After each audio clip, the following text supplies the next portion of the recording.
మీ business ఏదైనా మీ ఊర్లో promotion చేయాలంటే అది సుమన్ టీవీతోనే సాధ్యం. ఇప్పుడే సంప్రదించండి. హాయ్, నేను మీ వెలుపల చేసిన సుమన్ టీవీ రిపోర్టర్. ఈ రోజు గురయాల నియోజకవర్గం దాచేపల్లి మండలంలోని ప్రధాన వ్యక్తి హై స్కూల్ నందు స్కూల్ సిబ్బంది, అదే విధంగా టీడీపీ నాయకులు, అదే విధంగా స్కూల్ విద్యార్థులతో కలిసి సరైపల్లి రాధాకృష్ణ మిషన్ ద్వారా బుక్స్ పంపిణీ, అదే విధంగా బ్యాగ్స్, అదే విధంగా స్కూల్ యూనిఫామ్ అవన్నీ పంపిణీ చేయడం జరిగింది.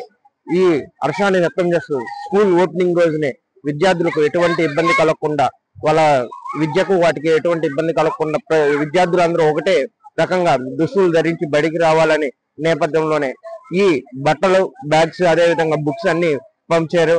అదే విధంగా ఇక్కడ లోకల్ గా ఉన్న నాయకులు, అదే విధంగా స్కూల్ సిబ్బంది కూడా లోకల్ ఎమ్మెల్యే గారికి, అదే విధంగా రాష్ట్ర ముఖ్యమంత్రి గారు, అదే విధంగా ఉప ముఖ్యమంత్రి వర్యులకి, అదే విద్యాశాఖ మంత్రి వర్యులు నారా లోకేష్ గారికి చిత్రపటానికి పాలాభిషేకం చేసి అనంతరం విద్యార్థులకు బుక్స్, అదే విధంగా బట్టలు, స్కూల్ యూనిఫామ్ అవన్నీ పంపిణీ చేశారు.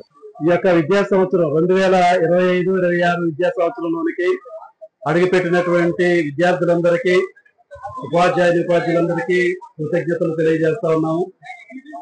ముఖ్యంగా ఈ విద్యా సంవత్సరంలో మన గౌరవ ముఖ్యమంత్రి గారు నారా చంద్రబాబు నాయుడు గారు, అలాగనే డిప్యూటీ చీఫ్ మినిస్టర్ అయినటువంటి పవన్ కళ్యాణ్ గారు, మరియు మా విద్యాశాఖ మంత్రి గారు గౌరవ లోకేష్ గారికి కృతజ్ఞతలు తెలియజేస్తున్నాం. విద్యా సంవత్సరం ప్రారంభంలోనే మరి విద్యార్థులందరికీ తల్లికి వందనం పథకం ద్వారా వారి అకౌంట్ లోనికి 15,000 రూపాయల చొప్పున జమ చేయడం జరుగుతూ వచ్చింది.